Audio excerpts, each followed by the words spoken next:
Hi, VinniPhysics here. Welcome. I've been watching Ninja Warrior for many years, and this year I just decided that I would do a YouTube on my analysis of the physics of many of the obstacles of the course.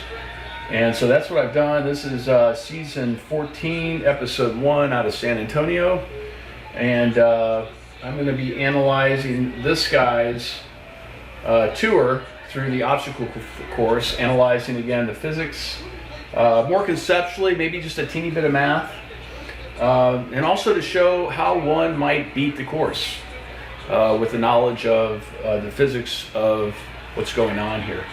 I am a physics teacher, high school and early college.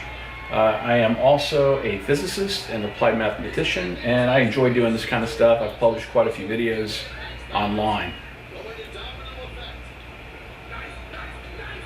So without further ado, let's get started with the physics of episode 1, season 14, Ninja Warrior. Okay, so I made a slideshow to help me in the presentation of the physics of a Ninja Warrior and how to beat the course. But I want to give you some basic ideas from physics first. Pretty simple. Let's say you have an object that looks like this. So two spheres connected by a rod, and it can actually rotate about this point here. And this would be the center of gravity. So the center of gravity is where on average gravity acts. So here at the red X. Okay. In order to get this thing to move, right, this object, one has to apply a force. Okay. So if it's sitting there at rest, you want it to move. If you want it to move vertically, you provide a force in the vertical direction. If you want it to move horizontally, you apply a force in the horizontal direction. If you want it to move, say, diagonally at some angle here, then you'd apply some force in the horizontal as well as some force in the vertical. Okay, so throughout this presentation, I revert to horizontal direction. So sometimes I'll refer to that as the X direction, and the vertical direction, and that's the Y direction. Okay, so say this object is in space, okay? So there are no other forces anywhere around. It's really far from some planets. There's no gravitational force, for example. Okay, now let's say there's an internal motor which will enable this thing to rotate about this point here. Okay, so here's what would happen. If the motor started to churn and caused a rotation of this object in this direction, then automatically there'd be some sort of a counter torque, and this thing would rotate in the opposite direction. But the center of gravity, right? The center of gravity of the system would remain the same. Okay, so that's really important. In the Ninja Warrior, you see the players hanging, right? And all of a sudden their center of gravity, which is located right about here, starts to move, right? They start to sway back and forth. They somehow magically lift from one point to another.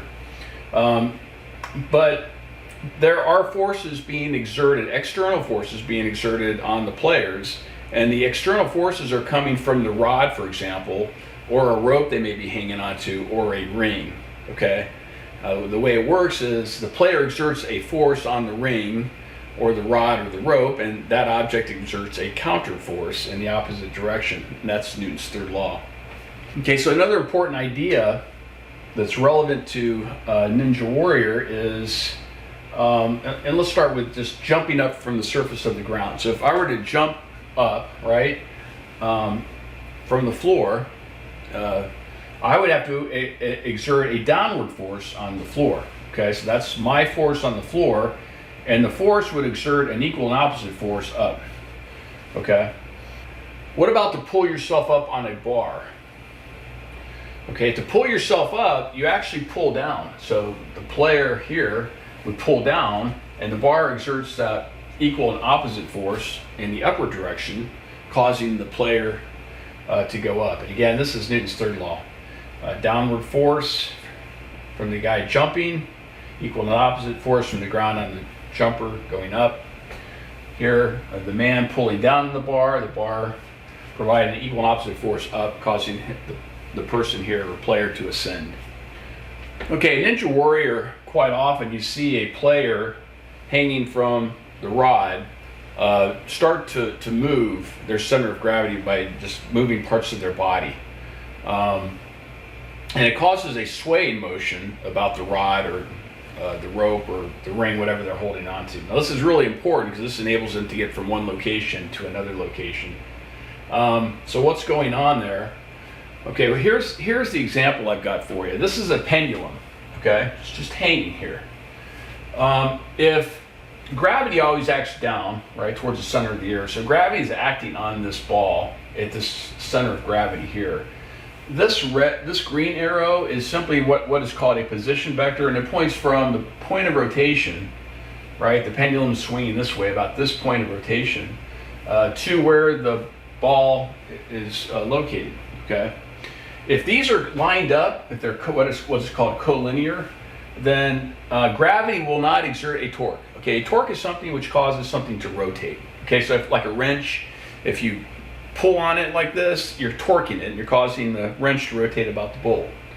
Okay, but over here, right, over here, gravity's still straight down, and now the position vectors like that, they're not lined up anymore, so now gravity is exerting a torque on this ball, okay, and it's going to cause it to rotate this way. So the player changes his or her body position to get to, say, a point over here, and then gravity will cause the player to torque back, and this will continue back and forth until they have sufficient speed to feel that they can launch to the next contact point when they're on the, say, the roller coaster or the salmon roll. Okay, so let's get to the good stuff. Beating the roller coaster and salmon roll on the Ninja Warrior obstacle course as of summer 2022. This is season 14. So one, you want to maximize velocity in the direction of the next contact point of either the roller coaster or salmon roll by maximizing the rotation rate, right? So the player swinging back and forth, you want to maximize that rate of swing. So when the player departs, this velocity vector, right, in the direction of the next contact point up here, so it'd be more like this, is sufficient, okay? So that's key. You also want to maximize the force applied the instant before the player leaves this contact point. So the player is rotating, right? And then prior to release of his hands or her hands from the bar, also want to apply either a vertical and or horizontal force at this point. Let go of the bar at the correct time, and this is relevant for this part of the roller coaster. Minimize the separation distance between arms to maximize length of body relative to rotation point and maximize torque. So you want to hold on it more like this than like this, right? Because you want to maximize the length of your body. The longer your body is relative to the rotation point, which is where you're holding on to, the longer the position vector, the lower your center of gravity, right, relative to the contact point, and therefore the greatest torque, and the higher the rotation rate as one swings about this contact point. So players who have the advantage, strong and long arms, right, because you got to reach from one point to the next. Obviously strength's important because you're having to pull down and pull a little bit horizontally to maximize the rotation rate and the velocity as one departs this contact point towards the next contact point. The taller the person, the better. More torque, right? The longer the person, the lower the center of gravity, therefore the more torque from gravity. And obviously the minimal weight. So you want to have maximum strength to weight ratio is going to give one the advantage. Okay, so physics of beating the salmon roll and roller coaster, as I mentioned, you want to maximize this rotation rate. So the player will be hanging from, let's say, this rod, like this, and needs to get him or herself swaying, rotating back and forth. So how does one do this? Well, it's kind of analogous to a swing, right? If you're sitting there in the swing, how do you get one going? You start changing the position of your center of gravity relative to the rotation point. So what do the players do? Typically, starting from here, they'll move their legs up. Okay, so by moving their legs up, that will cause the center of gravity to move from a lower point to a higher point, right? It'll also cause the player to shift outwards. So they're going to rotate a little bit like this about, say, the rod that they're hanging onto. They're going to go from this location to this location, so over here. Okay, so now all of a sudden, you've got an angle between the position vector, right? The position vector, if you recall, is the distance from the point of rotation, right, to the center of gravity. Okay, so that's no longer lined up with the gravitational vector. Remember what I said? If the position vector, which is that, and the gravity vectors, if they're lined up, then there will be no torque due to gravity. You need an angle between the position vector and the gravitational force vector. Now you do, because gravity is always straight down. And now your position vector looks like this. Now you have an angle. They're not lined up. Now you're going to get a torque from gravity. Okay? So gravity acting at the center of mass will cause the player to rotate back this way. And the magnitude of that torque is equal to the weight of the player times the distance from the rotation point to the person's center of gravity times the sine of this angle right here, which is the angle between this position vector extended and gravity, which is straight down. So the greater the angle, right, the greater the torque it's going to cause, and the greater the rotation rate. So somebody over here, the player who's all the way over there, is going to have a greater torque because it's just a much greater angle. And the higher the angle, the higher the sine of that angle. So what else? Okay, so the player is going to get in this position, something like this. Gravity is going to cause him or her to torque back this way. The player is going to move his or her feet to this direction, right? Thereby increasing in a rise in the center of gravity, which is what you want. You want to maximize this angle here. By maximizing this angle, you're going to maximize the rate of rotation. Okay, so that rotation and rocking by the player, swaying, rocking, whatever you want to call it, the player wants to continue to do that until they have a really sufficient rotation rate such that when they let go, in this case the rod, they will have sufficient velocity, right, to make it to the next contact point. Okay, so the rate at which the player is rocking back and forth is called the angular velocity. Okay, and it looks like a W, but it's omega in Greek. Okay, if you multiply that, if you can see that the player, the center of mass is moving in a circle here, right? It's moving in kind of a semicircle here.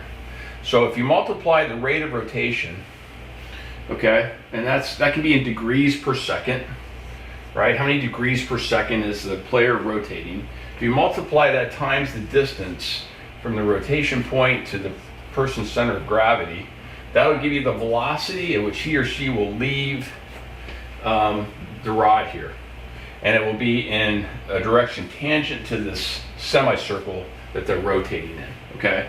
So again, you want to maximize this velocity. The way you do that is to maximize this rotation rate, and the way you do that is continue to move your center of gravity by continuing to move your legs up and back, okay, to maximize the torque due to gravity.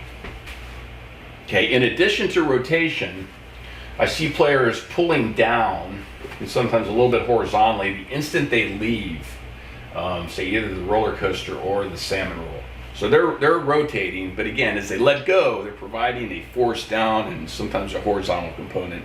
That just gives them a little additional push, in the direction of traveling to the next contact point. Okay, so let's go through that really quickly here. Okay, so this is the position of the player from the constant changing of their center of gravity. They've maximized the rotation rate. This is from the previous slide.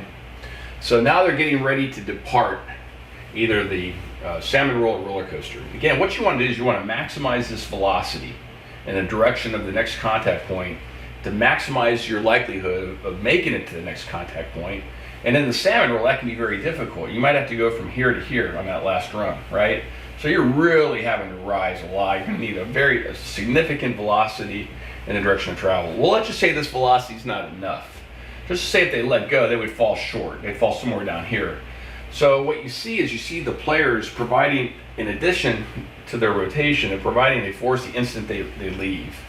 So let's say this particular player, the instant before he or she leaves, let's just say the salmon roll, say at this point, they provide mostly a vertical force, right? They're pulling pretty much down on the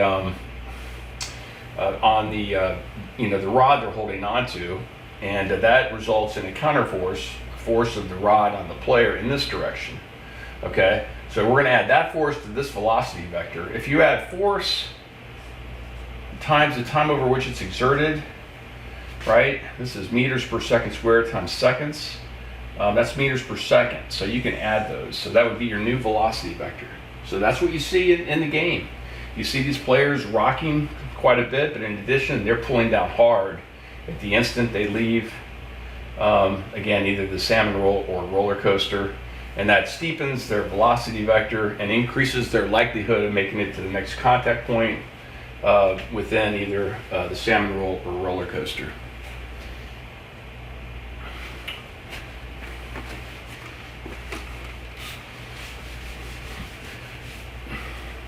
Okay, so finally, I ran a few numbers and I decided to simplify the problem a little bit. And I'm going to assume the player is at the salmon roll and they feel like they have sufficient rotation rate and a sufficient x component of their velocity vector to make it this distance, okay? So they feel they don't need to add any more force in the x direction, but they feel like they need to add more force to get this high. So let's say they're moving over 1 foot and they have to rise 2 feet to the next rung on the salmon roll, okay? So how much force would they have to apply? And again, here it's going to be straight in the vertical direction. Okay, you can use this equation, which comes from Newton's second law.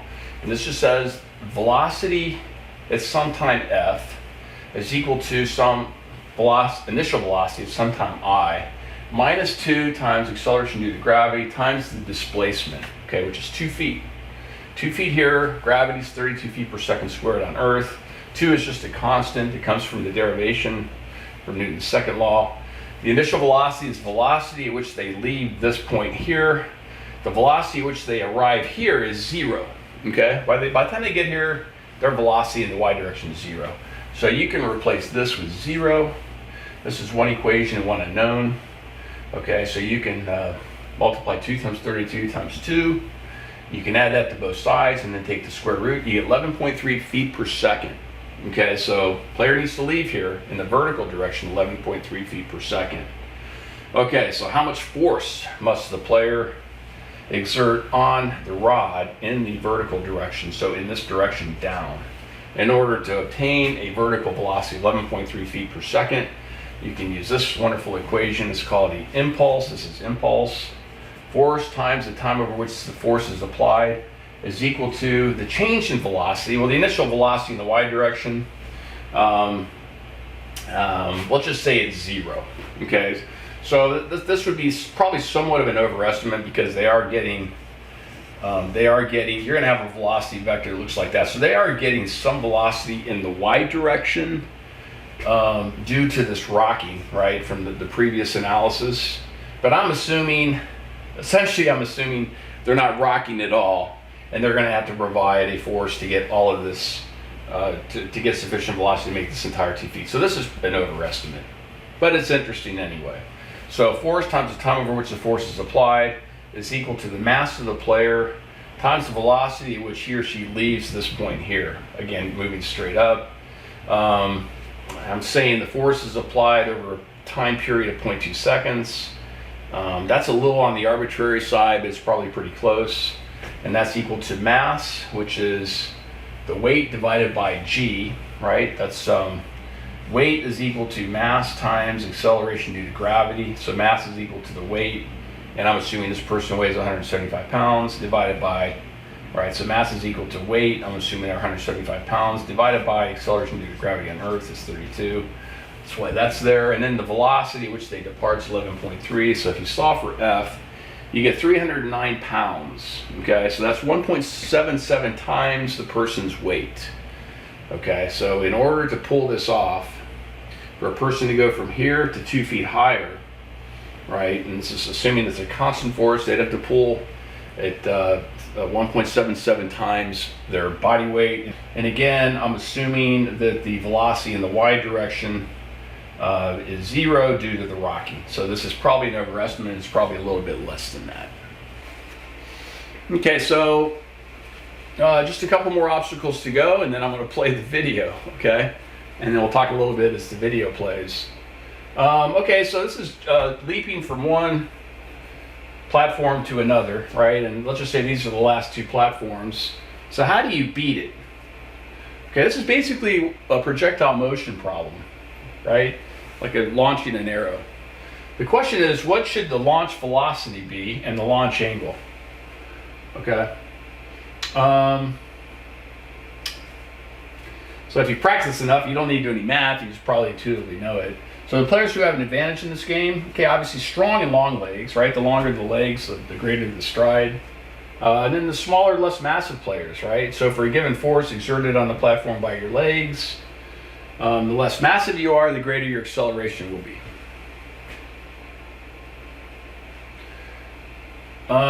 Okay, what about the direction of forces? Okay, so for the player to go from this location to this location, the player's force must be in this direction on the platform. The platform is going to exert an equal and opposite force in this direction, providing that velocity, right, and an angle.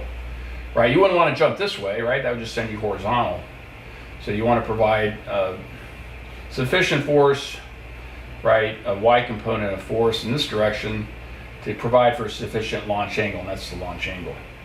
Okay, so let's figure out what the launch velocity and the launch angle are. Okay, so all these equations come from Newton's second law. They're pretty simple. This is speed times time equal distance. So I'm assuming that this distance is 4 feet. I'm assuming the vertical distance is 1 feet, and they're independent with no air. We're assuming there's no air resistance, which is fine because they're not moving very fast. So final position is 1, high, is equal to the initial velocity at which the player leaves the platform, times the time the player is airborne, minus 1/2 acceleration due to gravity times time squared. Here's another equation we're going to use, we used before, because we can't solve this for the velocity in the y and x direction because we have 3 unknowns. We need another equation. So we're going to use this one. When the player has reached the maximum vertical height, the velocity will be 0. We can solve this equation for velocity in the y direction. So it's this component of its velocity, player's velocity, and that turns out to be square root of 64, which is 8 feet per second. Okay, so now I can plug this in for this, and I can solve for how long the player is in the air for. As the player goes this distance of 4 feet, turns out to be 0.25 seconds. I'm solving this equation. It's a quadratic equation, right? So that's a high school algebra problem. Now I can plug that back into this equation to figure out how fast the player must be moving in the x direction. It turns out to be 16 feet per second. So for the player to pull this off, and going from this platform to this platform, 4 feet this way and 1 foot this way, the player must have a velocity in the x direction of 16 feet per second and a velocity in the y direction of 8 feet per second. So we can figure out the launch angle, and the launch angle is this. It's just, if you draw a line this way, this is called addition of vectors, right? That's all I've done, and you can figure that out. And you can use trigonometry to solve this right triangle, and it's equal to the tangent of the launch angle, and all the launch angle is that angle right there, is equal to the y component, 8 divided by 16, tangent of this angle. And again, go back to your high school algebra book. The way you solve that is, what's the inverse tangent of 8 over 16, which is 1/2. Okay, and plug that into your calculator. Okay, so I can solve this by entering 0.5 into my calculator and then hitting the inverse tangent button, and that gives me 26.56 degrees. Okay, so it's 25.6 degrees. All right, so the launch would have to look something like this. This is that would be 45 degrees, right? So 25 would be something like this. So the player would want to jump at that angle and at a velocity 8 feet per second in the y direction, 16 feet in the x direction. You can actually figure out the velocity in this direction by squaring each component of the velocity. Now we're getting a little, this is a little more math than I want to get into, but that's okay. So 8 squared, so if you square root that, 16 squared plus 8 squared, 16 squared plus 8 squared is 64, square root, so it's about 18 feet per second. Okay, so you need to leave, so the player needs to leave here at 18 feet per second, and it's got to have an angle of about 26 degrees. and that will get the player from this location to the next. Okay, so that's not so easy. Okay, so the next obstacle is called the Domino Effect. Okay, it looks like this, right? You have to try to walk across these things. The problem is it's rotating about this point right here. So I've duplicated this here. I've made it a little bit larger. Okay, so you're stepping on this thing that's rotating about the center.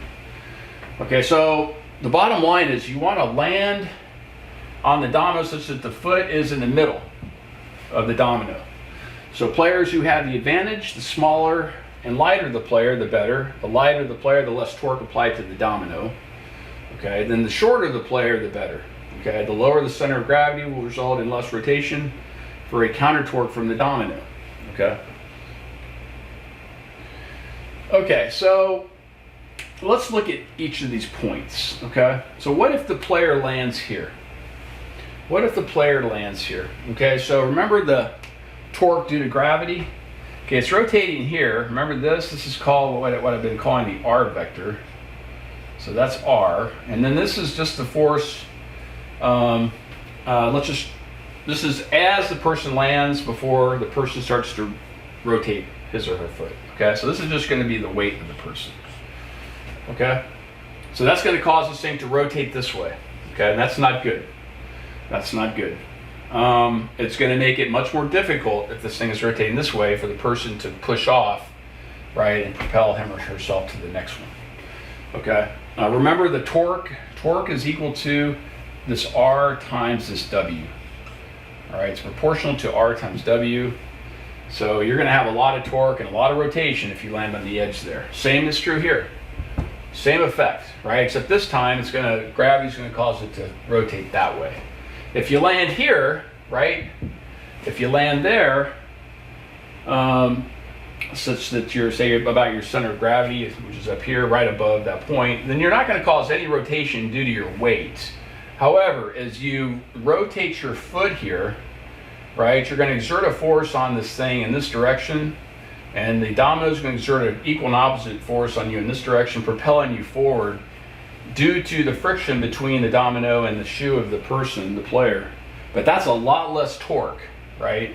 That's a lot less torque. It's going to cause it to torque this way. That's a lot less torque than the torque due to landing here. So if you can land in the middle, that's your best bet for making it across the dominoes. Okay, the wall. Beating the wall. This is tough. Okay, you want to maximize acceleration velocity at the lower part of the wall where it is easiest to do so. Okay, so the flat part, right? It gets steeper and steeper as you go up this thing. All right. Now, why is that? I'll get to that in a minute. Wear shoes with maximum friction. Okay. Here it's no problem. Any tennis shoe will do. But as you get up here, right, you're weighing less up here, so there's less friction between your shoe and the platform. Okay, so you want to maximize the friction material on your shoe. The shorter players will be at an advantage in that they will feel less torque due to gravity, right? So as they ascend, right, as they ascend here, the rotation points here, the gravity's acting at their center of mass, they're going to feel a rotation effect due to gravity. So the shorter players will be advantaged if they feel less torque due to gravity as they ascend, but will be at a disadvantage in that their stride is less, more steps to make it to the top. Heavier players will have the advantage of greater traction, right? So you're going to have the greater the weight, the greater the traction, but the disadvantage of more weight to rise to the top, right? So the heavier you are, the less your acceleration given a particular force.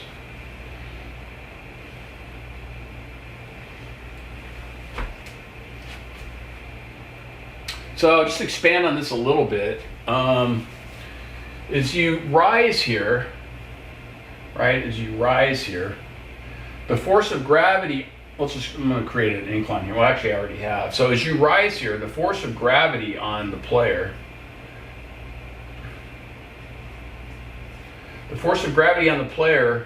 increases, right? Gravity in this direction is equal to, this is I'm going to call it acceleration due to gravity that you're resisting is equal to g sine of this angle. right? And the larger that angle is, the greater the resistance of gravity against you as you try to climb this thing. Okay? So that's bad news, right? So you want to try to maximize your velocity in here before you hit the incline. You know, trying to beat gravity here by you continue to accelerate is going to be much more difficult. Although you will be, as you're climbing this thing, continue to exert a force and accelerate some. Okay, the other bad news as you climb this thing is you weigh less. So you weigh less on an incline than you do on flat land. If you weigh less, that means there's less friction between your shoe, right? Between your shoe and the platform. So that's not good, right? That's going to increase your risk of slipping, right? The less friction, the greater the risk of slipping. Okay, so the friction force drops as cosine of that angle here, right? So as this angle increases, the cosine of that angle drops, okay? So as the player is climbing, the player is losing friction due to the fact that he or she is weighing less. So it's harder to maintain traction against the wall. But also, there is a force due to the fact that the player is moving.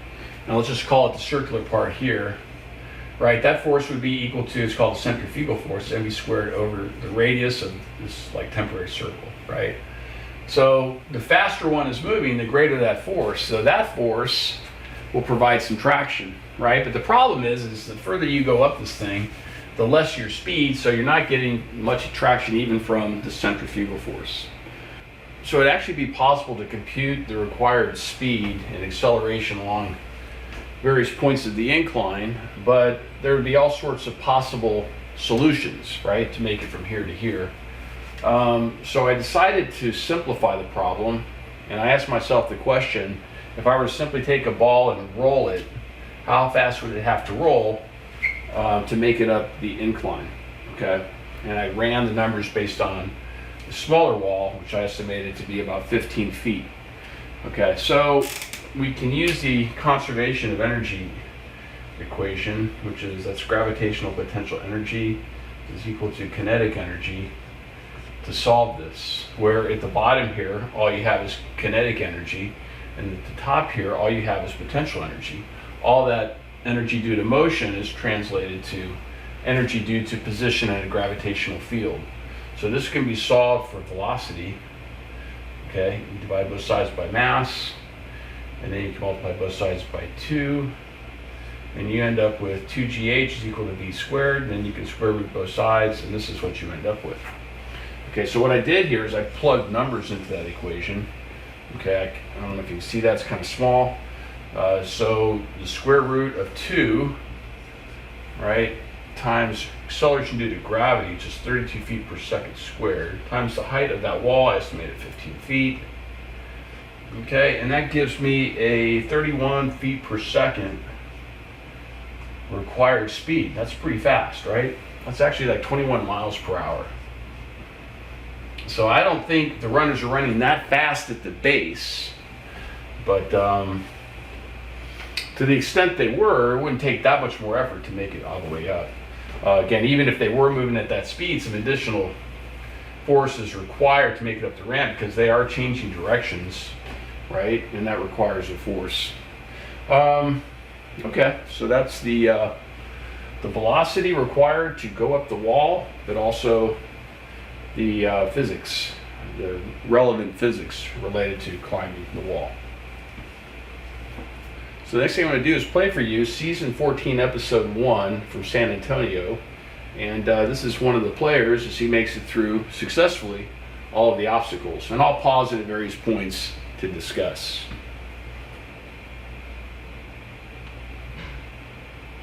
Just finished his senior year at Polk High School. Okay, so we discussed this, right? So player is running from platform to platform, and this is the one I modeled. I estimated this at 4 feet, and the difference in height at 1 feet. Okay, so he is a projectile, right? He is projecting himself at some velocity and at some launch angle, right? We even estimated the required velocity and launch angle to get from the third to the fourth platform. Okay, so now you've got the roller coaster, so it gets a little tougher. So he's going from this position here to this position here. So this wheel, right, rod on a wheel is speeding up, right? This gravitational potential energy is being converted to kinetic energy. And then there's an obstacle here. And as he encounters the obstacle here, he just lets go. And most of the velocity he's acquired will take him in this direction. But, right, this is the direction of the velocity vector is this way. But look, he's got to gain a little bit of elevation. So here at the bottom, he's actually going to be required to pull down a little bit in this direction, remember? And then that,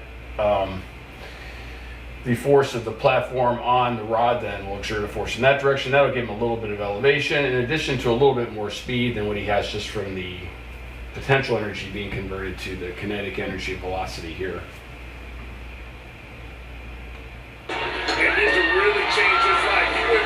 Okay, you see how he's rotating? So that's what I was talking about. He's changing the center of gravity of his body, right? So the gravity will torque him and then torque him back, and that gives him, increases his velocity vector in that direction, so that he can make, right, he can make the, so that he can cover this distance here and make it to the next platform.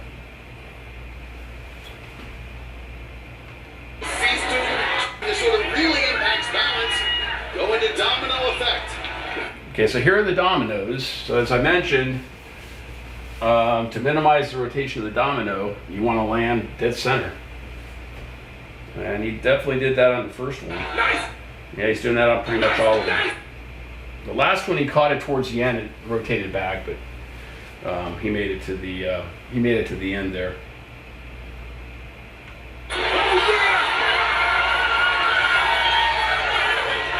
And goes right into Carnival. And goes above. Okay, so this is some more of the physics we've already discussed. I think this is trivial, right, to understand. He's just lifting himself and moving himself along the pole. Gets a little bit more interesting here. Right into the And he grabs the ring, right? Watch him sway. Sway back and forth. Not wasting any time. Well, he's moving with speed. Right through it.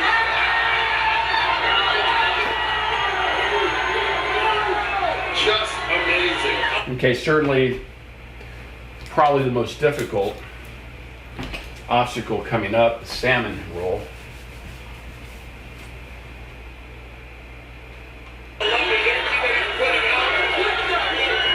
And he's celebrating his win. I like that. I see you, Christopher. I see you, baby. The crowd chanting, living life. Matt, you can feel the love. In true ninja spirit, the whole crowd has got behind this kid. Taking on salmon roll. This has that big move at the end that no one's figured out yet. More than the success that he's had so far on Ninja Warrior, Matt, it's what Ninja Warrior has done for him. Okay, so he's going from the smaller, right? As he's going from here to here, he's not using any sway there, right? He's just exerting a force in this direction, right, on the pole. It's exerting a force on the wheel there, and then the equal and opposite force in this direction. So he pulls himself up, not just vertically, but there's a little bit of a horizontal component of force as well. It gives him a velocity vector this way, and it gets him to the next location here. So that seems pretty easy for him, since the displacement, vertical and horizontal displacements from one of those little notches to the next is pretty minimal. It's giving him a certain level of confidence. All right, here we go. This is the tricky part. And look at it correct that bar. Good maturity out of this 17-year-old. Here we go. Living wide. He's got to keep the bar even on both sides while jumping it up and out over that gap. Okay, so he's going to go, this is the tough one. So he's going to go from here, right, to here. I think this is what we modeled. So he's trying to get as much sway as possible, right? And you see him swaying all the way up this way, so he's going to get some velocity in the y direction, right, that will propel him upwards, but not enough.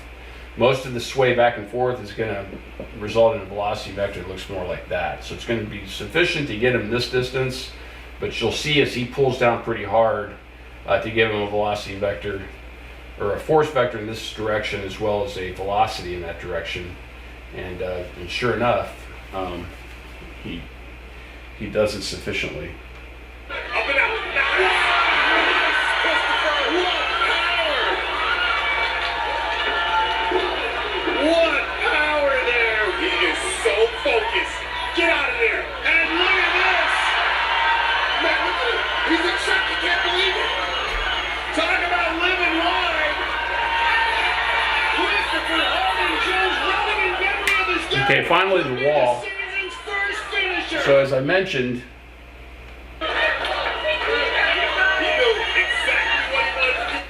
mentioned, you know, gravity. So as I mentioned, he wants to really maximize his speed over this flat area, right? Because once he gets here, once he starts hitting this incline, gravity's going to resist him, right, in the direction of travel. The friction or traction drops, right, due to him weighing less against this.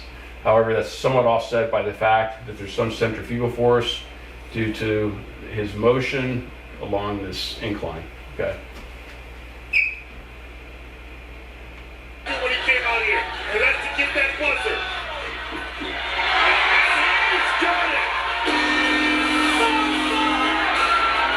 it. So if you look, he didn't really have. Let's go back and look at that just one more time. Just the wall.